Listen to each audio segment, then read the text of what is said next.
Assalamualaikum warahmatullahi wabarakatuh. Apa kabar rekan-rekan mahasiswa? Semoga kita semua selalu berada di lindungan Allah Subhanahu wa taala. Puji syukur kita panjatkan kepada Allah Subhanahu wa taala yang telah memberikan nikmat serta kesempatan kepada kita semua, khususnya kepada kelompok kami, sehingga kami dapat melakukan presentasi mengenai materi yang akan dibahas minggu ini. Salawat serta salam semoga tetap tercurah limpahkan kepada baginda Nabi Muhammad SAW, kepada keluarganya, sahabatnya, dan kepada kita semua selaku umatnya. Amin ya rabbal alamin. Yang saya hormati Bapak Diki Muhammad Haidir dan tim selaku dosen pengampu mata kuliah Zoologi Invertebrata, dan yang saya banggakan rekan-rekan kelas B. Pada kesempatan kali ini, saya selaku moderator dari kelompok 6 kelas B akan memandu presentasi pada pembahasan mengenai protista, mirip hewan atau biasa dikenal dengan protozoa. Sebelum itu, izinkan saya untuk memperkenalkan setiap anggota dari kelompok kami. Yang pertama ada saya sendiri, Azhar Halimah dengan NPM 20215402. Lalu ada Destianti dengan NPM 20215403. Kemudian ada Lutfiah dengan NPM 202154034. Dan yang terakhir ada Intan Nurpalupi dengan NPM 202154049. Baik, untuk materi yang pertama akan disampaikan oleh saudari Destianti. Kepadanya saya persilakan. Oke, yang pertama saya akan menyampaikan mengenai perspektif revolusionary dari protista. Dimulai dengan asal-usul protista, yaitu pada adanya temuan fosil kecil dari batu berusia 1,5 miliar tahun, ukurannya lebih besar dari bakteri dan struktur terkecil terikat pada membran. Nah, yang kedua yaitu munculnya perspektif evolusi, hipotesis tentang asal-usul gambaran protista dan hewan. Archaea dan bakteria diyakini berhubungan pada asal-usul protista sekitar 1,5 miliar tahun yang lalu. Kemudian protista berdasarkan analisis morfologi, biokimia, dan fisiologis terdiri dari 6 kelompok besar atau yang disebut dengan supergroup. Sedangkan jenis dari protista berdasarkan ini terdiri dari 2, yaitu yang pertama mirip tumbuhan, yang kedua yaitu mirip hewan. Selanjutnya yaitu mengenai apa itu protozoa. Jadi protozoa adalah protista kemoorganotropik atau organisme yang menggunakan senyawa organik sebagai sumber energi, elektron, dan karbon untuk biosintesis. Studi ataupun ilmu yang mempelajari mengenai protozoa disebut dengan protozoologi. Nah, istilah protozoa berasal dari istilah proto yang artinya pertama dan zoa artinya hewan. Protozoa ini tidak memiliki kolagen dan tidak memiliki dinding sel kitin. Protozoa merupakan organisme uniseluler eukariot. Nah, hidup protozoa dapat berlangsung secara individu atau koloni. Selanjutnya mengenai menjaga homeostatis pada protozoa. Susunan pada mikrotubulus protozoa terdiri dari satu, yaitu pelikel. Pelikel berada di bawah membran plasma yang sifatnya lumayan atau cukup kaku untuk mempertahankan bentuk dari protozoa dan juga bersifat fleksibel. Yang kedua yaitu sitoplasma. Sitoplasma pada protozoa terdiri dari 2, yaitu ektoplasma, sifatnya relatif tegas dan jelas. Yang kedua yaitu endoplasma, bergranula dan teksturnya lebih cair. Selanjutnya mengenai homeostatis dari protozoa. Protozoa memiliki sifat untuk bisa menyeimbangkan antara konsentrasi dalam tubuhnya dengan lingkungan di sekitarnya. Ketika protozoa hidup di dalam air laut, maka akan bersifat isotonis. Sedangkan ketika hidup di dalam air tawar, maka akan bersifat hipertonik. Dan kemudian terjadilah osmosis untuk menyamakan konsentrasi tubuh protozoa dengan lingkungannya. Selanjutnya yaitu vakuola kontraktil atau vakuola pembuang air. Vakuola ini berguna untuk membuang kelebihan air, dan pada beberapa vakuola kontraktil terbentuk oleh gabungan vakuola yang lebih kecil. Protozoa dapat menyerap nutrisi melalui transport aktif, dan endositosis.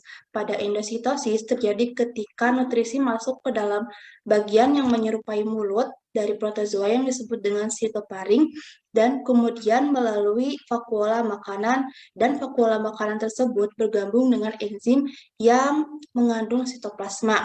Ketika proses penyerapan nutrisi tersebut berakhir, maka vakuola makanan disebut dengan vakuola egestion. Kemudian ada maintenance function dari protozoa.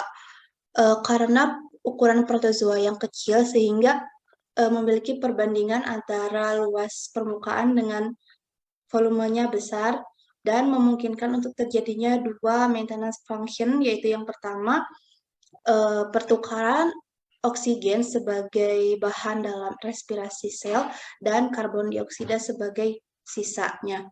Yang kedua yaitu ekskresi gas nitrogen dari metabolisme protein. Selanjutnya mengenai reproduksi dari protozoa dapat dilakukan melalui dua cara. Yang pertama aseksual atau pembelahan biner. Terjadi proses yang pertama mitosis akan menghasilkan dua inti dan menjadi dua individu. Kemudian pada saat sitokinesis, organel berduplikasi dan menyempurnakan organelnya. Pada sitokinesis ini dapat terjadi secara membujur ataupun melintang. Yang kedua yaitu secara seksual, yaitu yang pertama proses Badi atau penggabungan nukleus ke dalam sitoplasma. Yang selanjutnya proses skizogoni, dimulai dari pembelahan inti mitosis individu dewasa. Selanjutnya yaitu cytoplasmic division, yang akan menghasilkan individu baru haploid. Pola ini dikecualikan pada protozoa bersilia.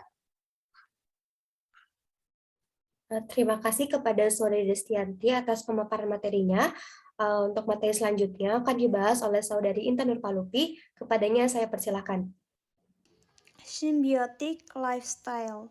Many protozoa have symbiotic lifestyle. Symbiosis is an intimate association between two organisms. Jadi protozoa itu memiliki simbiosis. Yang pertama itu ada parasitisme, di mana satu organisme hidup di dalam atau pada organisme kedua yang disebut inang. Kedua itu komensalisme, adalah hubungan simbiosis di mana salah satu anggota hubungan diuntungkan dan anggota kedua tidak diuntungkan atau dirugikan.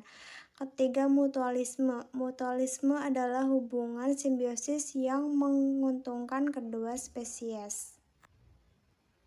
Protist and Protozoan Taxonomy. Sejak Anthony van Leeuwenhoek menggambarkan hewan protozoa pertama pada tahun 1674, klasifikasi taksonomi protista ini tetap berubah. Selama bertahun-tahun, protozoa diklasifikasikan menjadi 4 kelompok besar berdasarkan alat geraknya: Flagellata atau Mastigophora, Ciliata, Silopora atau infus, Amoeba, Sarcodina, dan bentuk stasioner sporozoa. Meskipun beberapa ahli zoologi dan protozoologi masih menggunakan istilah ini, pembagian ini tidak ada hubungannya dengan hubungan evolusi dan harus dihindari. Berikut merupakan tabel klasifikasi protista seperti hewan atau protozoa. Supergrup Excavata.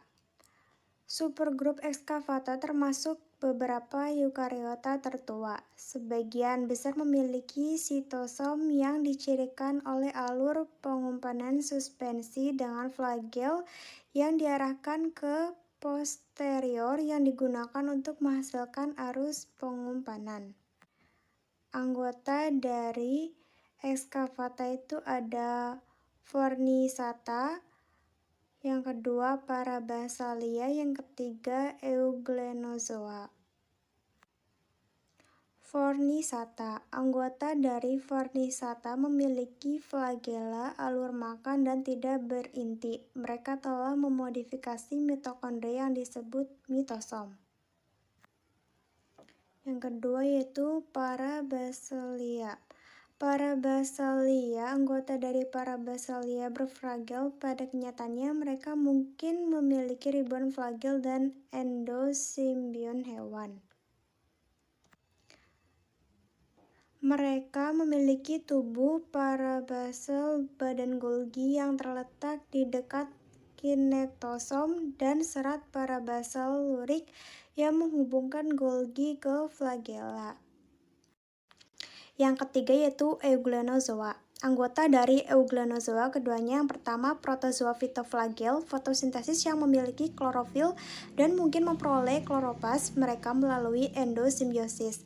Atau kedua yaitu subflagellated, pemakan partikel dan parasit protozoa. The phytoflagellated protozoa. The phytoflagellated protozoa possess one or two flagella and produce a large portion of the food in marine food webs. Much of the oxygen used in aquatic habitats comes from photosynthesis by these marine protozoa. Euglena adalah protozoa fitoflagellata air tawar. Setiap kloroplas memiliki pirenoid yang mensintesis dan menyimpan polisakarida. Jika dikultur dalam gelap, euglenoid makan dengan penyerapan dan kehilangan warna hijaunya. Beberapa euglenoid misalnya Paranema kekurangan kloroplas dan selalu heterotrofik. Euglena berorientasi pada cahaya dengan intensitas tertentu. Perisai pigmen atau stigma menutupi fotoreseptor di dasar flagel. Gambar di samping merupakan contoh dari Euglena. Protozoa zooflagellata. Anggota dari zooflagellata, protozoa tidak memiliki kloroplas dan bersifat heterotrofik. Terima kasih banyak atas pemaparan yang telah disampaikan oleh Saudari Intan. Untuk materi selanjutnya akan disampaikan oleh Saudari Lutfiah. Kepadanya saya persilahkan. Baik, untuk selanjutnya ada supergrup Amoebozoa. Ada 3 jenis dari supergrup Amoebozoa ini. Yang pertama itu ada Tubulinea. Anggota dari Tubulinea mendiami hampir semua lingkungan di mana mereka dapat hidup untuk tetap lembab. Bentuk hidup bebas diketahui menghuni saluran ventilasi, di mana mereka memakan mikroba. Yang kedua yaitu ada Acanthamobida. There are two important members of Acanthamobida. Ada 2 jenis dari Acanthamobida ini. Yang pertama itu ada Naegleria fowleri dan juga Acanthamoeba sp. Untuk Acanthamobida ini menyebabkan peradangan jaringan otak yang dikenal dengan meningoencephalitis dan juga Naegleria yang menginfeksi kornea mata menyebabkan peradangan dan juga kekeruhan. Yang ketiga ada Enthamobida. Enthamobida ini merupakan anggota peringkat pertama yang tidak memiliki flagella atau centriole dan juga tidak memiliki mitokondria. Semua amoeba yang hidup bebas adalah pemakan partikel menggunakan pseudopodia mereka untuk menangkap makanan. Beberapa bersifat patogen. Sebagai contoh, Entamoeba histolica menyebabkan salah satu bentuk disentri pada manusia. Baik, untuk selanjutnya ada supergroup Rhizaria. Sebelum ke Foraminifera, supergroup Rhizaria ini merupakan protozoa, di mana protozoa ini amoeboid dalam morfologi. Namun, analisis filogenetik molekuler memperjelas bahwa Amoeboza dan juga Rhizaria tidak saudara taksa. Beberapa anggota dari Rhizaria memiliki pseudopodia halus. Filopodia yang didukung oleh mikrotubulus dikenal sebagai aksopodia. Aksopodia menonjol dari bagian tengah protozoa yang disebut aksoplas dan digunakan terutama untuk makan. Nah, untuk Foraminifera ini memiliki filopodia dengan sitoplasma granular yang membentuk jaringan retikulopodia yang kompleks. Filopodia tersusun dalam jaringan percabangan yang disebut retikulopodia dan mengeluarkan tes yang terutama kalsium karbonat. Bisa dilihat pada gambar di samping. Pada saat Foraminifera tumbuh, mereka mengeluarkan ruang baru yang lebih besar yang tetap melekat pada ruang yang lebih tua. Pembesaran uji mengikuti pola simetris yang dapat menghasilkan rantai bilik lurus atau susunan spiral yang menyerupai cangkang siput. Untuk yang kedua ada radiolaria. Radiolaria adalah protozoa laut dan air tawar planktonik. Mereka relatif besar, berbentuk kolonial, dapat mencapai diameter beberapa sentimeter. Mereka memiliki tes, biasanya mengandung silika, dari duri dan juga jarum panjang yang dapat digerakkan atau dari kisi yang sangat pahatan dan berornamen. Bisa dilihat pada gambar di samping.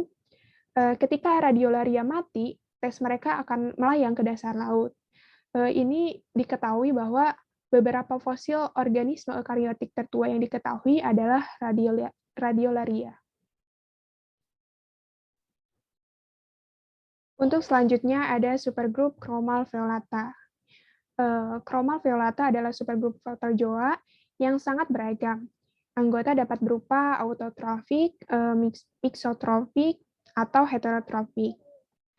Meskipun ada 3 subkelompok peringkat pertama di dalam supergrup ini, hanya ada satu, yaitu alveolata, yang akan dipertimbangkan karena mengandung satu-satunya protista protozoa.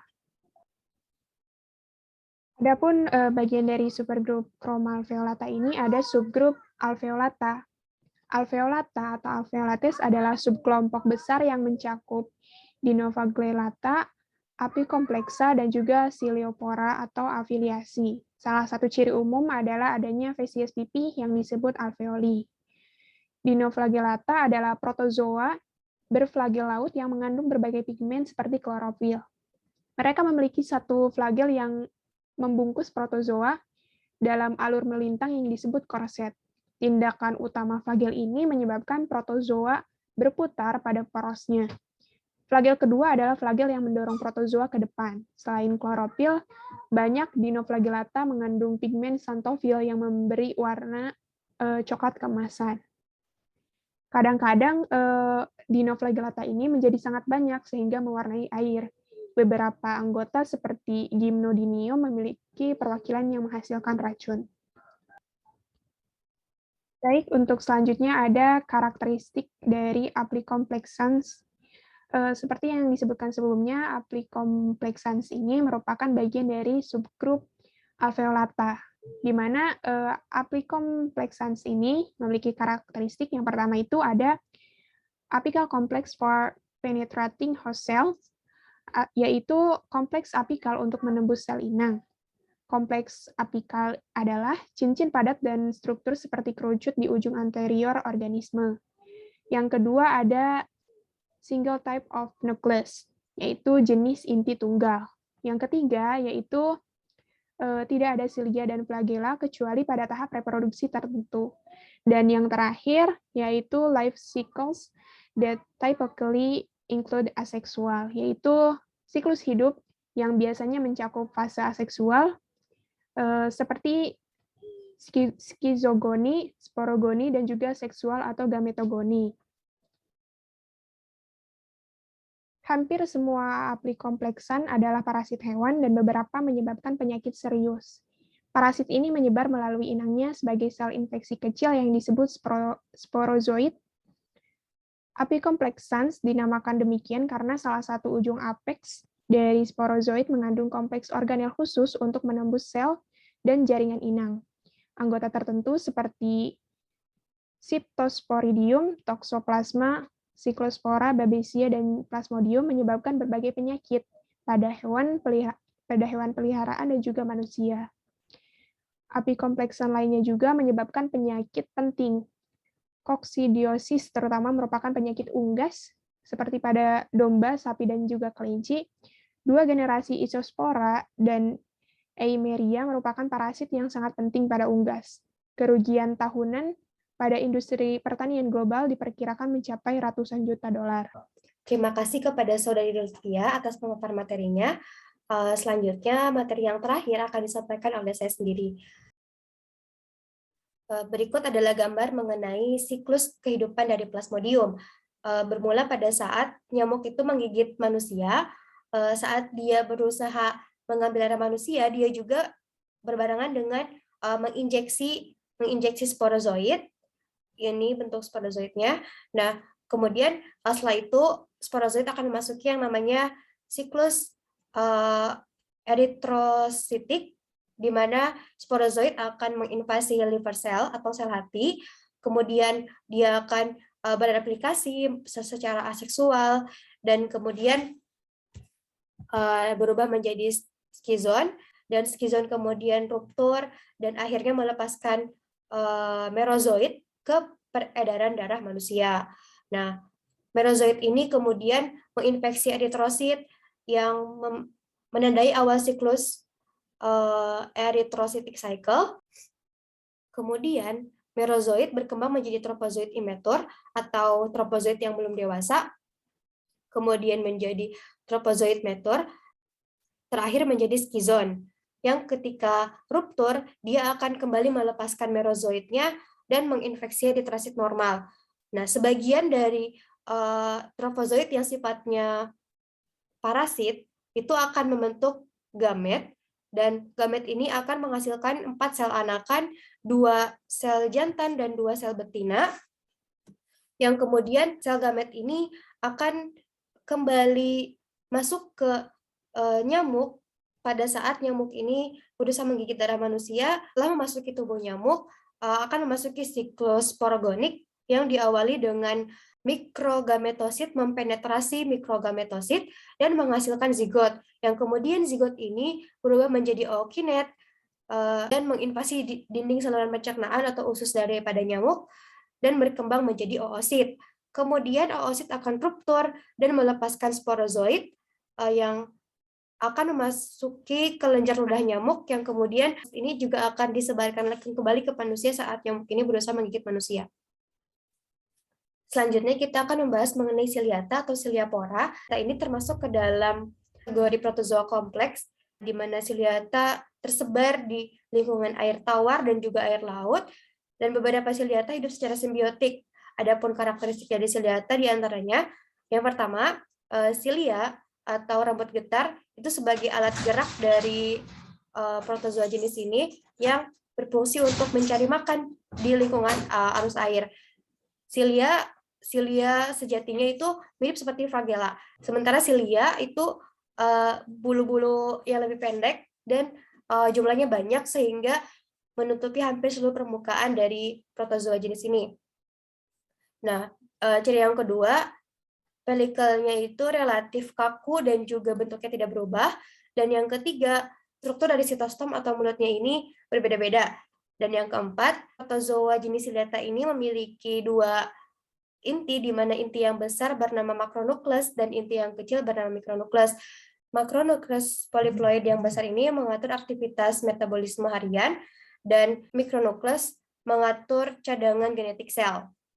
Fakta unik lainnya dari ciliata adalah dia memiliki trikosis, di mana trikosis ini adalah struktur folikel yang digunakan untuk perlindungan.